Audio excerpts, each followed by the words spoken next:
Yeah. I don't think you're gonna be receiving any direct fire on the plane. Okay. And if you do, you're gonna need a lot more than the vest if you're on a plane when it happens. I've been here in July when it's stupid hot. I don't have to tell you guys. Yeah, last time I was here, I actually saw a camel go, son of a bitch. This is bullshit out here. Which is weird, in this part of the world, you wouldn't think the camels would even speak English. I've done 6 USO tours. I did it 3 times in 1 year. Can you believe that? I want to thank the Provost Marshal for the wonderful protection we've been getting. They have 25 men with machine guns guarding the girls. Isn't that nice? And for the fellas, they have a midget with a slingshot. How many countries have you been to? 39 or 40 right now. You never know if the guy you're performing for, shaking your hand, snapping the picture with, that's your Facebook buddy today, is gonna be there tomorrow. Afghanistan and Iraq are real. And if I get to take that kid away from that situation for that long, why not, right? How many chances do you get to do something that cool? They're going to let us fire a Patriot missile or 2 each. Is that, no? The Air Force might be a little more conservative. They have it a little better than everybody else. Army and the Marines, you guys need 2-ply toilet paper. They have 1-ply. Air Force has 2-ply. That's the first thing I'm gonna do when I'm in charge of this country. Make sure you guys get 2-ply toilet paper. Navy seems to be a go-to punchline when it's not the Navy. Or if it is the Navy, then the Air Force is a good punchline. There's good, playful fun between the branches of like Army, Marines, and Air Force, so you guys can do whatever you want with that. Who do you make fun of? Oh, everybody except for the Marines. And is the Coast Guard part of the military, or is that like a club? It's a club, right? I mean, it's not really. What do they do? There's a pamphlet, you sign it, you color a turtle, you're in. I mean, it can't really be that hard to be in the Coast Guard. Just the little laughs that y'all bring, morale is just sky high. You're gonna change lives. The biggest inspiration other than, Jesus, obviously, was Robin Williams. I saw him on the USO tour when I was in Afghanistan, also his private detail as you have, and I mean, it was just amazing. What the fuck is it with the digital camouflage and this? It's like a Nerf vibrator. It kind of defeats the purpose. How many people are away from their spouses right now? Yeah. Missing them real badly? Yeah. Well, that's where you and I differ. Battle comics have slept in these kind of huts. Yeah. Oh, yeah. When I first went to Djibouti, which is... Where is Djibouti? Just an inch past your balls. Right there. Even the dogs here are really like in it, like banging a goat, drinking coffee, It's pretty intense. I've had a great life, and it hasn't been easy, but what made it easier was the fact that I knew that I was safe here at home. And you can't be safe at home unless, our troops are out there. I didn't think even performing for the troops was brave, but I was at least around brave people. So I was in the vicinity of bravery, which should be the name of this documentary. I am so thrilled, first of all, to have you here. The banalities of a normal conversation, love to have you, it's super. But what I find fascinating is, how does a Jordan Brady convince all of your colleagues to actually permit you to film them doing things which are not part of their shtick? You've done all of these trilogies and all that stuff. Let's get the door shut here. Hey, we're doing an interview here for the archives, people. I mean, I don't know what you think this is, but we've got microphones. We got one light. I mean, come on. We have an audience. We have an audience of 2. I don't count Ed. He's working. Yeah, he's at work and stuff. Your question is how do I get my friends and peers and the other comedians that I've just met to do things on film that I like? What do you mean? Well, they got their own shtick. They got their own life, and they don't necessarily. There's a certain mystique about what they may do, how they prep. That's just part of their professional life, and to let you come in and to observe, which ultimately they know full well it's going to be on camera, so the world can see that. I mean, there's an exposure. Well, So I've made 3 documentaries about stand-up comedy. I Am Comic, I Am Road Comic, and I Am Battle Comic, which we're showing here at the Robert Jackson Center. The first one, there weren't a lot in 2010. There weren't a lot of documentaries on comedians like there are here, years later. So because I was a stand-up comedian for many years, I think my peers trusted me to tell the story. Like the movie Punchline with Sally Field and Tom Hanks, that wasn't really the world of the stand-up comedian. There are no comedy clubs with lockers. And that kind of spirit that movie portrayed wasn't that accurate, and that's okay, because that was a movie for the masses. I'm sure baseball players have a problem or two with Bull Durham, even though it's a beloved movie, right? It's a great film. So I think that the comedians, to answer your question, trusted me to tell the story from the comedian's point of view. Because you were one of them. Because I was one of them for many years. And the first people I reached out to were my friends. Saying, hey, I'm going to tell the story of what it's like to be a comic. And then when I went on the road, it was my best friend and I. So we just had a blast.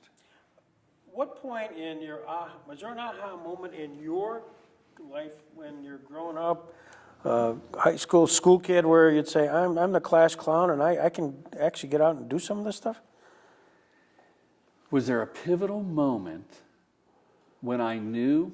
The best memory I have, Greg, is being in the back of a 1972 station wagon before seatbelts. You'd slide around the back and reciting Steve Martin bits from an album called Let's Get Small. You kids can Google that. Yep. And I was like, man, that's me. That really speaks to me. That silly kind of humor, which was a new kind of humor from what was before it in the 60s, like Robert Klein or even George Carlin, which was a monologist. So I knew when I heard that Steve Martin record that I could do that. So then there was a high school talent show, and one guy did a Carlin bit. Another friend in the talent show did a Bill Cosby bit where Noah's building the ark. Like, this is classic stuff. Oh. And I did my own original routines.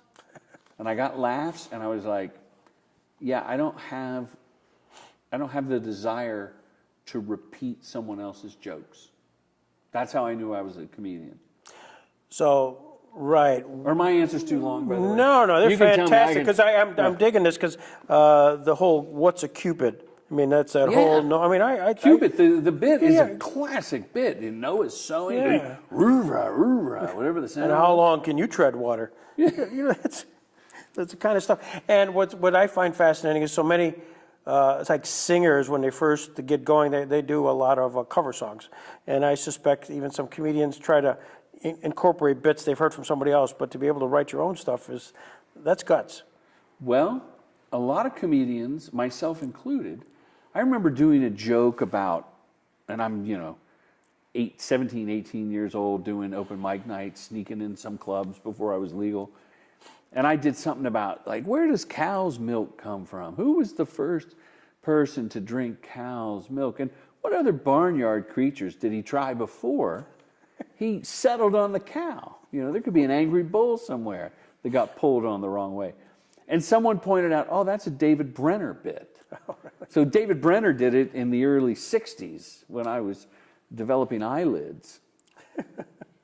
Was there somebody when you were watching television, as we all did, and you watched the variety shows, the Ed Sullivan shows, and they always feature comedians, was there somebody that grabbed you? Was there somebody from the Borscht Belt era of, the Marty Allens, those guys? Anybody?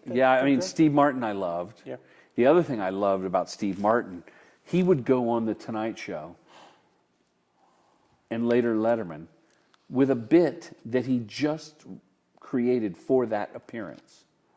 So it wasn't like his honed 6-minute set. He did the Great Flydini basically one time on The Tonight Show.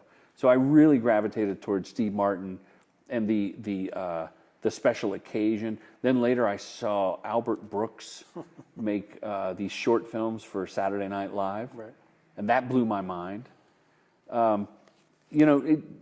Jerry Seinfeld, of course.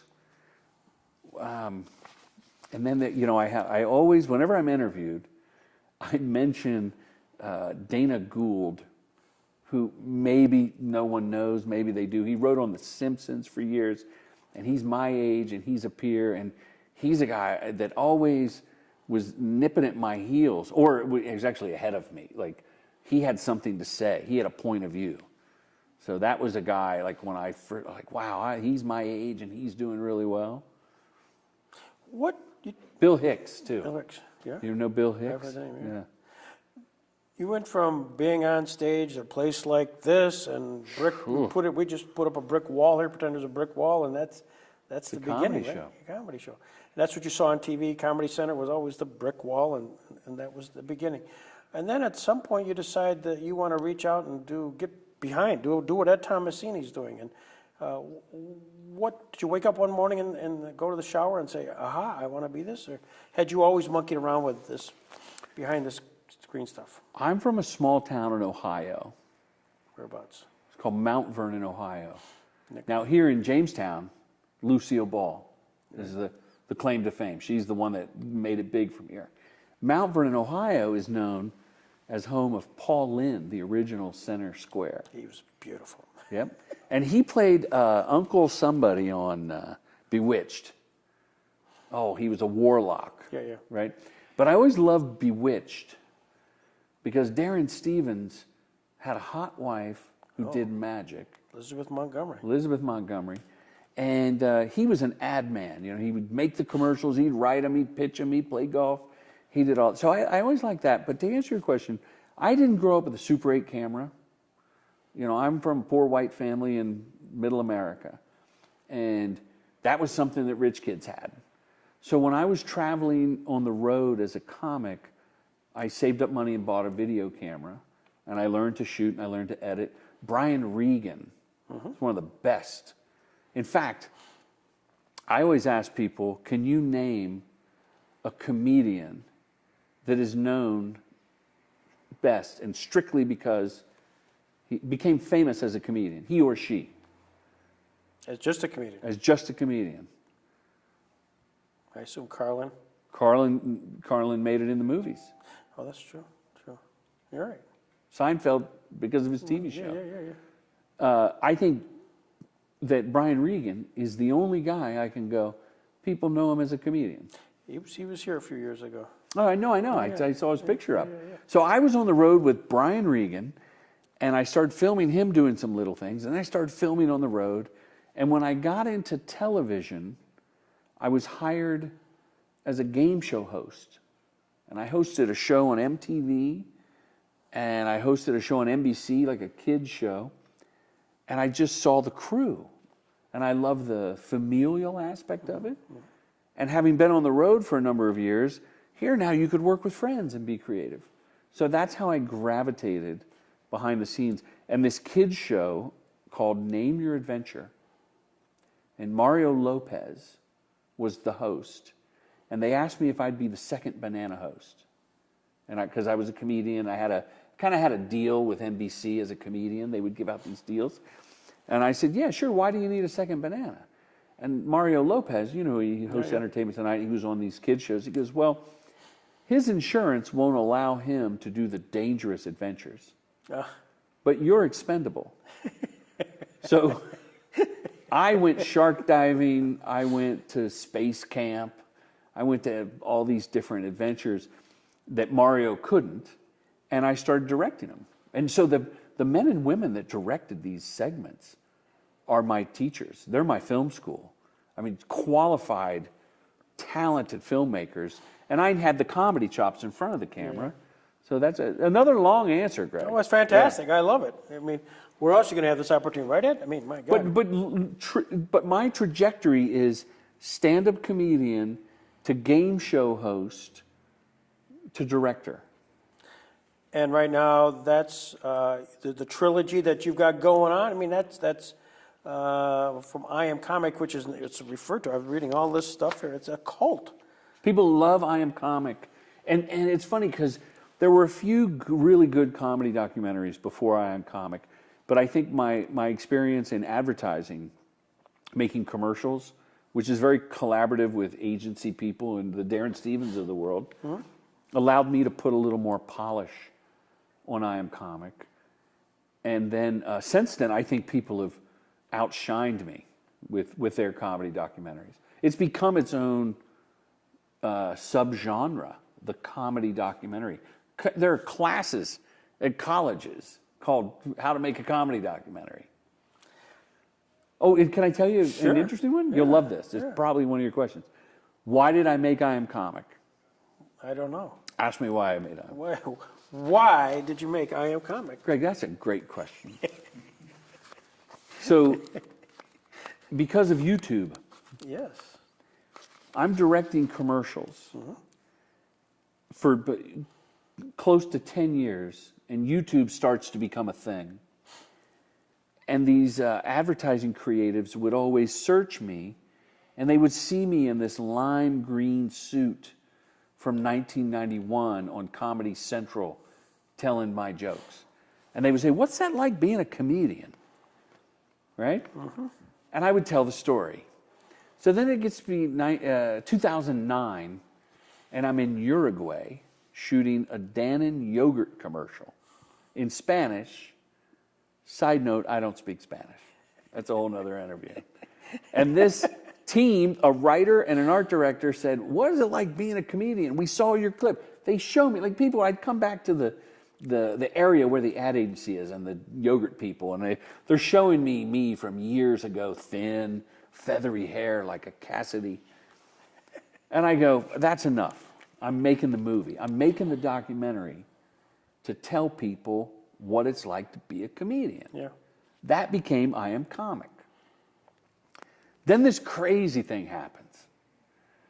Guy calls me up, a comedian's like, "Hey, do you want to work my club?" Because this trend where comedians can now book, pardon me, this trend, it's not even a trend, it's the way it works now. Comedians help each other by booking their own shows. If I book you, you book me, and everybody grows. Yeah. So this generation after me sees me and I Am Comic, and they think, do we have to wrap it up? No. Oh. Just, yeah. This generation of new comedians, they think I'm still a comedian because I made this movie and I'm in it for a few seconds. So they ask me, come do our club, come do our open mic night. Well, if you know anything about like the hero's journey and the teachings of Joseph Campbell, I'm rejecting this offer. I'm refusing to my calling. Yeah. Until finally I say, okay, book me. And this guy books me up in Washington State at what we call a hell gig. It's a bar. That became I Am Road Comic. My gosh.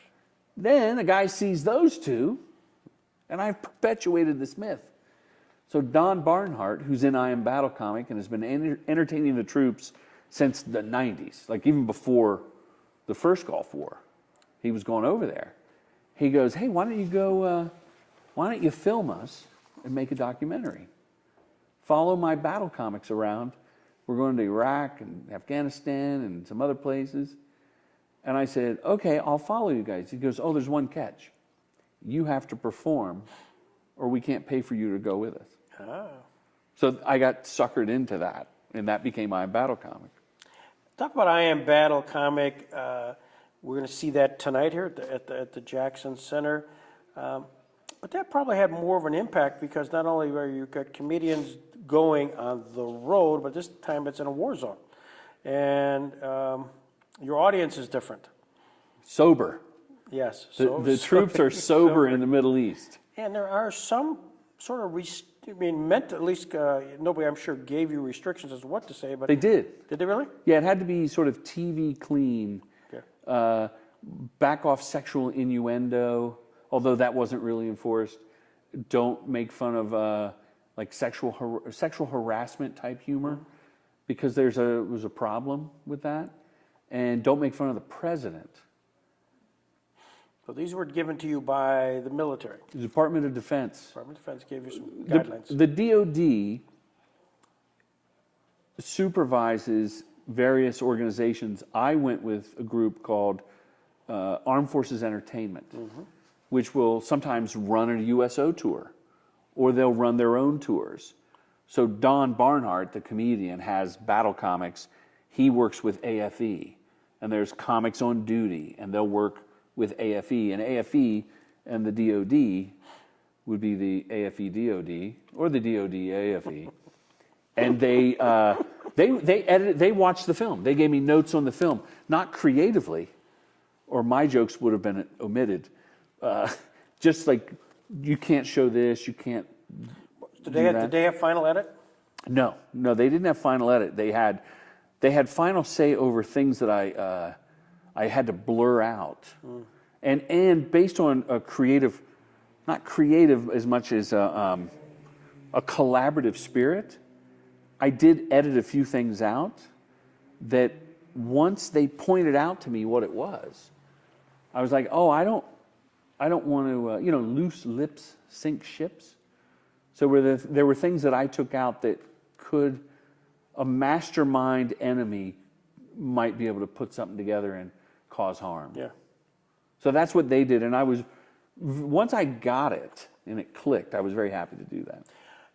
The audience being soldiers. Yeah.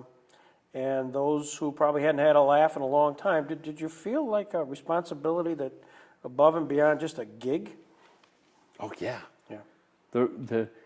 The pressure to make the men and women laugh that have volunteered to do this, and they're they say Groundhog Day, how every day is the same.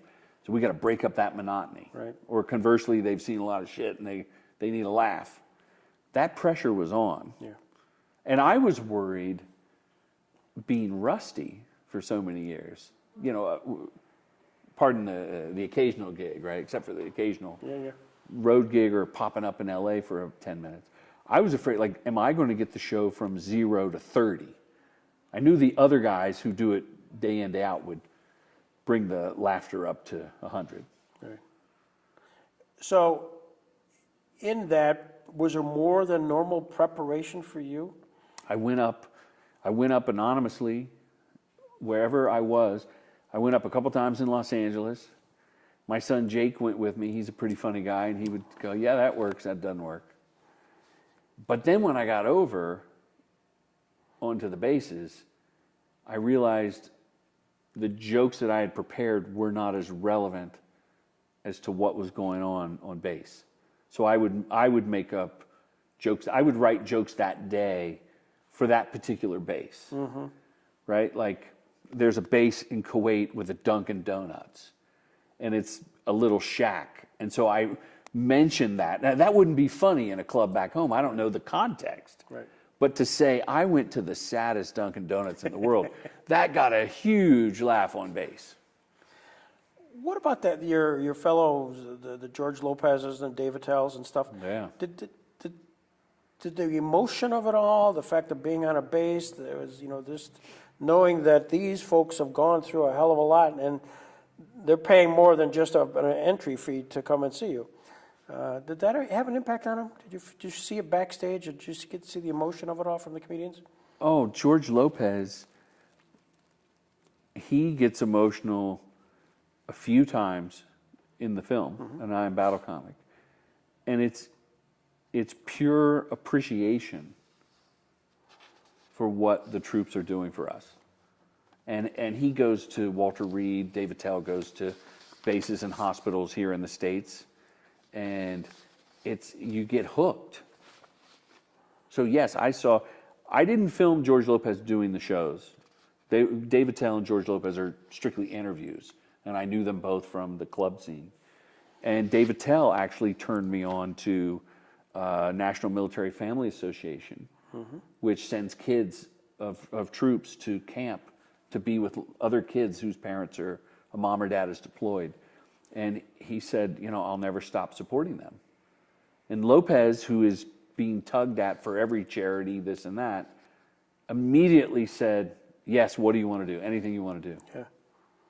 So the commitment, like Tammy Pescatelli, who's been here in Jamestown, is coming back, I think, in the fall. Right. Tammy was her life was, I don't want to speak for her, but it's in the film, and we're friends now. Her life was changed by seeing the gratitude. Like, that's what's weird, is the gratitude that you feel from this audience, when really it's a privilege to just go over and tell some jokes, and then we get to go home.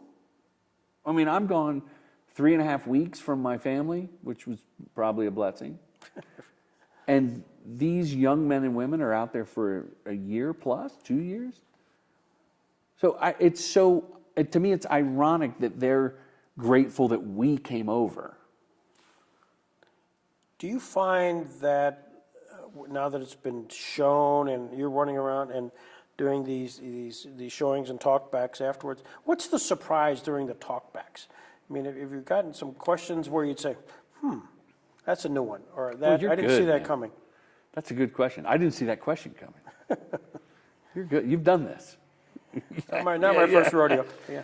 I think the main thing is, when some veterans have seen the movie, it's been emotional, which that wasn't surprising, because of some of the things that are covered. You know, there's some gravitas, hopefully, or some somber moments.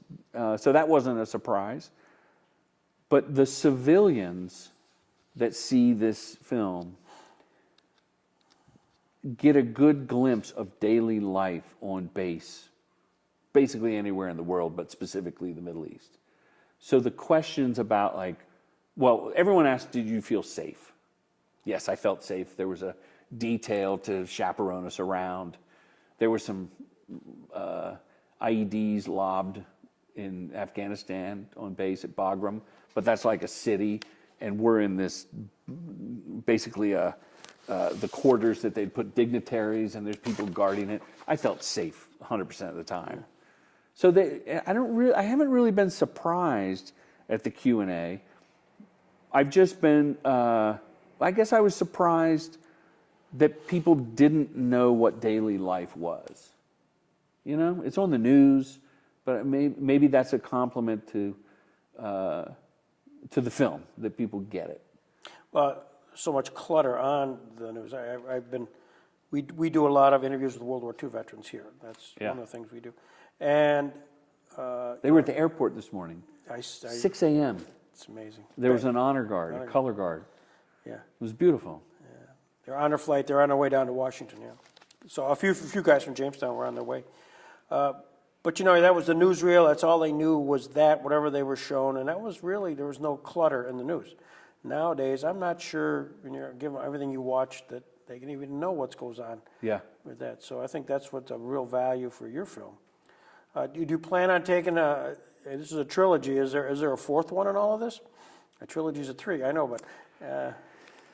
That question I get a lot. Yeah. So I wanted to do She-Be Comics, which would be the female comedians, and I might even enlist a female comic to direct it, and I would produce. What's the female experience? That's very popular. I'm thinking about I Am Boat Comic, right? I thought about being an African-American comic. Weeby Comics is what I'd call that. But then again, I'm like a white guy trying to make that, and that has to be the title because it's funny to me, but I don't know if I'll get that one done. And I wouldn't have the access to that world. So I'm thinking maybe pivot and start a new trilogy that are not, they're comedy documentaries, but not about stand-ups. So what about I Am Podiatrist? And you find that rock star foot doctor. There's got to be laughs in that, right? And again, your first question, how do I get people to open up? So that would be the hard part. How do I get a podiatrist to let me see the seedy side? Now, if I do I Am Boat Comic, which is about cruise ships, the problem is going to be showing the seedy side of a cruise ship and getting the footage, the rights to show it from the cruise ship line. I don't mean like a rat running around or something, but just infighting backstage and some of the craziness that goes on. And I'm sure there's like sexual hookups with the dancer and the magician and things like that. I think that would be an interesting. That was for your audience of one. Yeah. Well, You were the magician, yeah. Wouldn't that be funny though to like see the behind the scenes? If I Am Comic was a peek behind the brick wall, then I Am Boat Comic would be like a peek behind the poop deck. Yeah. That's the log line you can use in the thing. Hey, can I tell you something I'm really proud of? Sure, please. That I want to interject into everything. I hope it makes the archives here at the Robert Jackson. It's actually the Robert H. Jackson Center. Right. Because about 2 blocks away, I don't know if the people watching know, there's a Robert G. Jackson Center. Not as nice. I mean, they have it's a dump. That place is a dump. So I have funded all 3 of these movies, not because I'm a Rockefeller, and I say Rockefeller because there's old people watching, and that's a reference you get. The young people these days, especially in New York State, we understand Rockefeller. Yeah, you know Rockefeller. I'm no Rockefeller, but I fund these movies, and I'm over there thinking I Am Battle Comic is going to be. I'm like, oh man, this one. I'm going to do that Netflix deal. I'm going to do this. I'm going to go to festivals. Once I got bitten by the same bug that Tammy Pescatelli, George Lopez, David Tell, the Battle Comics, and once I get it, like, oh, we're as comedians, we're able to be of service, which is the bond, I think, with the men and women in the military. There's a reward of being of service. I was like, oh, we need to make some money for our troops, for our veterans and their families. So I am proud to tell you that for a little independent documentary, to date we have raised about $36,000 for various charities. Good for you. National Military Family Association that I mentioned, Operation Gratitude, Team Rubicon, Semper Fi Fund, and one of my favorites, For Veterans' Sake, is a small nonprofit by my friend Monty, who I met through this movie. He's a veteran that goes around and he gives free service dogs to men and women veterans suffering from PTSD. And I mean, the man it's almost, I don't know your religious convictions, and that's another interview where the tables are turned. But there is some sort of divine love, the way this guy in his motorhome will find a vet, maybe he's become a trucker at a truck stop and is lonely, and he can sense it, and he brings him in, and he meets him, he introduces him to one of his dogs, and it's a magical pairing that has helped so many people. So the film, we did a screening, much like here. All the money went to his charity and helped him out, and that's what I want to do with this movie. So anybody watching this, we will help arrange a screening if you've got a proper venue, which, I mean, this place is sweet. Yeah. No joke. This is a nice venue, and you have a good charity that's military centric. Right. And the movie's very apolitical, right? I mean, there's no real. In fact, we shot in spring of 2016, so about 2 years ago. And it takes a while to edit, and it came out a year ago when I started doing this tour of fundraisers. One of the comedians wears a Trump shirt, but he was just candidate Trump. Yeah. And he's doing these jokes that are destroying the crowd. And I turned the camera off because I'm going, hey, Jeff, you know, the Trump stuff, it's really funny, but by the time I edit this, Trump's going to be a footnote. I mean, he's not going to win. He's going to be the Ross Perot of this millennium. No one's going to remember that Donald, it'll be like, oh, Donald, it'll date the movie. Exactly. Donald Trump ran for president? Oh, yeah, I forgot about that. Yeah. Boy, was I wrong. We have back here, we had a similar shtick where Mark Russell, oh, yeah. He did a thing, and people had faces of Donald Trump. This was before the election, and everybody thought that was funny because it was just, again, like be little small anecdote in the history. Yeah. Well, now we got some. We could use it tonight. We got a few of those left Oh, over. a few of the masks? Yeah. Oh, that's funny. Yeah. So what's next for you? I mean, you're gonna continue the tour. With regards to the movie itself, and intersperse that with gigs. I mean, what's your life like? So I make commercials for a living. I'm a director for hire, and I'm shooting next week. I do a lot of automobile commercials for American cars, Japanese. Do Toyota, Dodge, Ford, Chrysler. A huge Chrysler spots are running right now. I did some with comedian Jim Gaffigan a few years ago for Chrysler. So that's my bread and butter that allows me to make these passion projects. Right. So I'm trying to figure out, is it podiatrist or the cruise ship? This movie is available on iTunes. It'll soon be on Netflix, Showtime, wherever you can download it. You can get a DVD. IamBattleComic.com. I hope that makes the edit. IamBattleComic.com. But the tour is coming to a close. Mm-hmm. But this is happening through the magic of the Brotherhood of Comedians and social media. So local Jamestown comedian Rob Will, who is, I believe, the 67th funniest comedian in Jamestown, we became Facebook friends. I want to say before I Am Battle Comic, from the other movies. And we've been Facebook friends, and I tweet incessantly about things that I want to do about this show. And he said, well, I want to do one of your fundraisers. So Rob made this all happen. Yeah. And that offer is there whenever we can do it. But I am not actively pushing this one. It's interesting that, and I teach some filmmaking, specifically with advertising, but even with indie film or a studio film, there's a point where film and filmmaker have to go apart. Like the life journey of a film and filmmaker, especially if you write it or produce a doc or a narrative that you write, you're joined at the hip.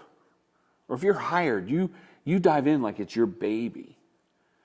And then once you reach a certain exhibition, you reach the market to whatever certain point in time, I got to go feed the family, and this film has legs. So I feel like I Am Battle Comic, while not a commercial success, will continue to do fundraisers. I will support it and make it happen for anybody that wants to. Yeah. And then I'll go do more commercials. You were just at the National Comedy Center, man. Jamestown, New York. Lucille Ball. What's your reaction to all this stuff? I was blown away by the National Comedy Center. And it's just a skeleton of a high-tech building now. But they've put a lot of thought into it.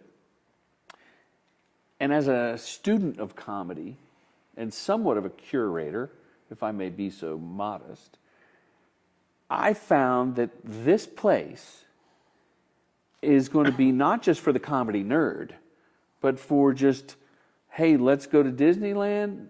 Yeah, why don't we go to the Comedy Center? Like, it really is going to be a destination because people are going to laugh. And they're going to, I guess I can say it, I mean, I was on the tour. They're going to have like holograms of old comedians, and they've got some weird algorithm that will take your profile that you say what you like. Like, if I say I like Steve Martin, I'm going to get a sillier algorithm that leads me on one journey.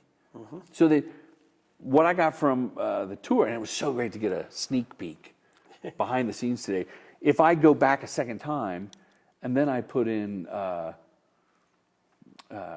let's say I put in Jeff Foxworthy, I'm going to get another experience, like a whole second tour, because of all the computers and all that stuff. Jeff Foxworthy, by the way, in I Am Comic, if you want a glimpse into a comedian's mind, I know Jeff Foxworthy for 30 years, one of the nicest human beings on the planet. Jeff Foxworthy and I in the 80s worked at a club in South Carolina. When I was the opening act, he was the middle act, and there was a headliner that by the end of the week, the club owner said, "We got to flip you and Jeff. You can't follow him." He was that funny early on. So I called up Jeff and we chatted, and he goes, "Now, Jordy," that's what he calls me. "Jordy, you didn't call me just to chat. I mean, it's always nice. What do you need? What can I help you with?" And I said, "I'm doing this documentary, I Am Comic." He goes, "Come on down to Atlanta, whatever you want to do. You want me to come out there?" I go, "No, I'll come to Atlanta. I want to see you do your thing." Then I followed him on stage in the Round to a sold-out arena in, I think it was in Phoenix, Arizona. Mm-hmm. And I'm filming him, and I'm backstage with him, and I've seen him in Atlanta, and he's sort of a B or C storyline to that movie. And I'm just watching him go on for 90 minutes. And this is the guy that I stayed in a little apartment with in South Carolina. He comes off stage, and he comes right from the stage towards my camera, hands the microphone to the roadie, and he goes, "Whoo!" And you can see that rush of a comedy, true comedy guy that just has to, like, "Whoo!" I just got those laughs. The big game, I just won the Super Bowl. And I go, "Jeff, you killed." He goes, "That was fun." I go, that was 90 minutes. And he goes, "About an hour 40. And right there, you go, that's a comedian. Yep. Don't short me, Jordan Brady, my 10 extra minutes. And so to put it in context, I'm sorry these are long answers, man. I love talking comedy. I love talking comedy. That's fantastic. You know, I struggle to do 10 minutes. Here's a guy going, "No, I did an hour and a half and 10 minutes." Yeah. I just, that number just blows my mind, because you listen to a lot of folks on the Comedy Center and all these interviews with other comedians, you know, it's the 10, 15 minutes when they know they got to have that. And the rest of it just sort of fills out time, but to go that long. And all laughs. And all laughs, yeah. Although he did have a section of about 5-6 minutes where people would yell out redneck jokes, like almost like a sing-along. Yeah. He's that popular. Yeah. So. John Panette. John Panette, yeah. I mean, a heavyset guy. I don't know why I just gravitated towards. I know he just passed away. Yeah. But he was on comedy. He was on and was he part of your world at all? I mean, he's so funny. He's such a comedian. I was working behind the scenes. John Panette was not a part of my particular world. I liked him as a fan of comedy. I thought he was hilarious, and he seemed to have that good jovial spirit. Yeah. You know, there's a lot of people. Rich Scheidner, who is the subject kind of I Am Comic, he always talks about it's the prince, you know, the kid that was told they were great at everything, or the dark brooding child that never got love. Yeah. And to me, John Panette seems just like a happy guy. He breaks that rule. I don't know that everybody told him he was great, but he's certainly not all moody. Yeah. So I thought he was one of those happy, funny, silly kind of guys. He makes me roar. Yeah. So here's the final question. Uh-oh. The last final question. Final question is, when I go to the National Comedy Center and they're going to put on a bracelet, and that's based on my filling out some form, and I say my favorite. Okay, I got one. Yeah, there you go. Lifetime bracelet to the National Comedy Center. That's a lie. It doesn't even work. They just gave it to me as a prop. Well, this is a good prop, because now when I fill out the form and I say, "Who's your favorite comedian?" They ask me that, and I say, "It's Jordan Brady." What is it that, as I go through the exhibit, will keep popping up about Jordan Brady that will make me laugh?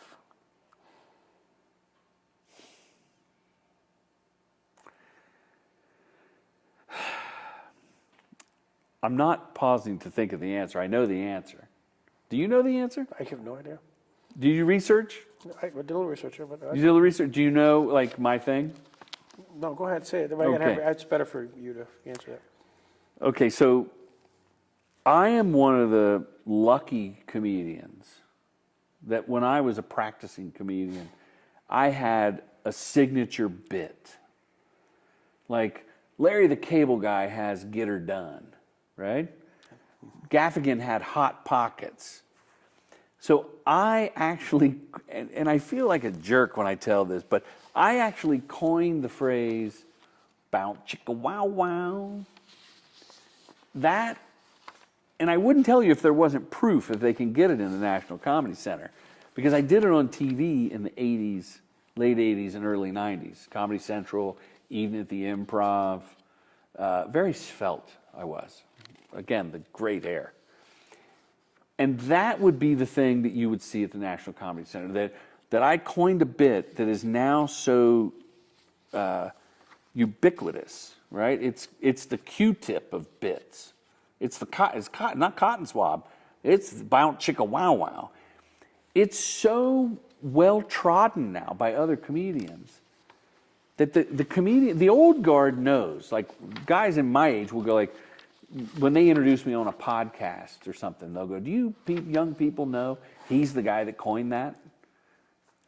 My ex-wife even gives me credit for it. No small feat. But when I went on tour with the Battle Comics, for their guys going, "Do the old bit." So one night I do the bit for them because I know these guys a lot of years, a couple of them. The guy from Armed Forces Entertainment says, "Hey, the guy on the last tour did that bit. Everybody does that bit." Like not knowing that it was my bit, right? Telling Billy Joel, you can't sing Piano Man. Everybody does Piano Man, you hack. And it's really hard because I don't get paid. I didn't copyright it, and people send me shit like brown chicken, brown cow, or whatever a spin on it is. There's a popcorn called Pop Chicka Pow Popcorn. Like, you must love this. No, I don't love it because I don't make a cent. So bow chicka bow wow. Bow chicka bow wow. And that referred to porno film music. Can you? You did have the answer. Wow. So tell me, what's the context? Put this. I've not seen the shtick. I mean, I've read this. Yeah. And so I know that. And I've actually heard the internet gives me credit. Huh? Does the internet give me credit? Right. Oh, that's great. That's great. Oh, okay. Oh. I mean, I'm not pissed off about it. No, but for our purposes, as we draw closure, I know that's the phrase. Yeah. But what was the setup to get to the phrase? The setup was much like Jaws. When you heard the music, you knew the shark was coming. In classic pornography, not like today's internet porn, old school porn had a story. So if you heard that music, you knew sex was about to happen, right? So if the housewife were all alone and the gardener knocks on the door for a drink of water, as soon as she answers the door, bow, chicka, bow, wow, and then sex would happen. And it was actually the euphemism to not be dirty, right? Mm-hmm. The tennis pro is locking up the shop. The sun is setting. The beautiful woman's on the court saying, "My partner never showed up." Bow, chicka, wow, wow, and the music would happen, and you can imagine the rest. So that was the bit, and I had 3 or 4 different scenarios. And then the trick was to do the bit early enough in the set that I could call it back later. Mm-hmm. Like if someone came in late to the show, I'd go, "Hey, you're late to the show. Where you been?" Bow, chicka, wow, wow. And they would have no clue as to what I was talking about. The audience would howl like, "Oh, she was having sex." It was like you and the valet. Bow, chicka, bow, wow. So that was my shtick. Thank you, Ed. And that's what will be on my. I'm going down there Monday, so I will put. Oh, wonderful! Yeah, we've been through there quite a bit. And I told Joe, I think, gave me the tour. Yeah. Local businessman from Jamestown. I want to donate some clips from all 3 of my movies that were either in the film or on the cutting room floor, if there's a place for it. Yeah. Because I did one of the last interviews with Phyllis Diller in her house. And her timing was as deft as any comedian working today. Wow. Did you get a chance to use it, or is that on? It's in the movie. But you got more. I mean, But I have more, yeah. And then I went back to her house. She got an award, and I went to her house and filmed her. And I got to interview Joan Rivers before she had passed to say thank you to Phyllis Diller. Wow. So it's funny. Jeff Capri is in I Am Battle Comic. His father is the legendary Dick Capri, who used to do the Dean Martin roasts. Yeah. He's still working today. You'll see it in the clip in the movie that I put. His joke telling is as sharp as anybody working. Wow. In fact, my criticism of some young comedians, there's a little too much diddly before the boom. Yeah. There's too much setup. Whereas an old school style, whether it's by a young person or an older comedian, the old school style of setup punch, they've trimmed the fat, man. Oh, it's so fun to watch someone tell a great joke. And then conversely, which I wonder how they'll cover at the center, is the storytelling. Like we talked about Noah's Ark. Right. If you gauged laughs per minute on Bill Cosby, and I know Bill Cosby has been tainted, right? But from a purely comedic standpoint, and I'm not rationalizing we should. No. You know, the talk I have with my kids and my wife is how do you separate art from artist? You know, I haven't seen a Woody Allen film in years because I don't. Yeah, me too. I don't respect him. Yeah. So it taints my view. And Bill Cosby, I mean the same thing, but the comedy actually stands up on its own. If a guy landed from another planet, first of all, they're probably some third gender, I don't know. But you would play that comedy bit about building the ark, and they would laugh. It'd be funny. Well, it's funny how you mentioned that because I grew up in Bob Newhart, who was a real setup guy. You know, the whole driving instructor thing is just priceless. And he was here. Bill Cosby's been here. I mean, a lot of these folks have been. The button-down mind of Bob Newhart. Yeah. I heard that he never did that until he recorded it. That they said we want to do a comedy album, so he had to write some material. And that what they do is the point with Cosby and the same with Bob Newhart, they do the setup, which is an investment, and then once you've spent a few minutes with them, it's payoff, payoff, payoff, payoff, payoff, as opposed to setup, punch, setup, punch, setup, punch. And I'm not sure in today's world they have the attention span to follow that. Right? Do they have the attention? Because it's like a movie. People want that big opening action sequence. But some of the best movies, nothing happens for 30 minutes, and then you're so embedded in it. What's a question I should have been asking you that I haven't? You should have asked me, what is the secret to comedy? I was just thinking about that. What is the secret Timing? to comedy? Come on, right there. So good, isn't he? He's good. I made Ed laugh. You got him. Look at it. You're paying attention. Yeah. No, not. So this is. I'm so thrilled to have you here. This is thank great. you. You're at the Jackson Center. It's the Robert H. Jackson Center. I don't know much. The Robert G. one down there. I don't know what that's. It's a dump. Shag carpet with mold, drop ceiling. Ugh. Well, we'll hopefully have time. I don't know what's going on out there now, but before There's the a cheese platter. Cheese platter. There we go. And we'll do a nickel tour. And Yuri, you're welcome to join us. And we'll do share a little bit about Robert Jackson, who was a recent answer to a Jeopardy question, and the only person in the history of the United States to be a Solicitor General, Attorney General, and a Justice of the Supreme Court. And Jamestown, New York's Robert Jackson. So he's the other one from Jamestown, Lucille Ball and Robert Jackson. Oh, wow. You know what I love about Jeopardy is Alex Trebek is such a proud Canadian. Hey. That whenever the answer, or who is Robert H. Jackson, he'll always point out, like, if that was a Canadian, Wow. Like, oh, and that bacon, by the way, was Canadian. Thank you. He just always stops the show.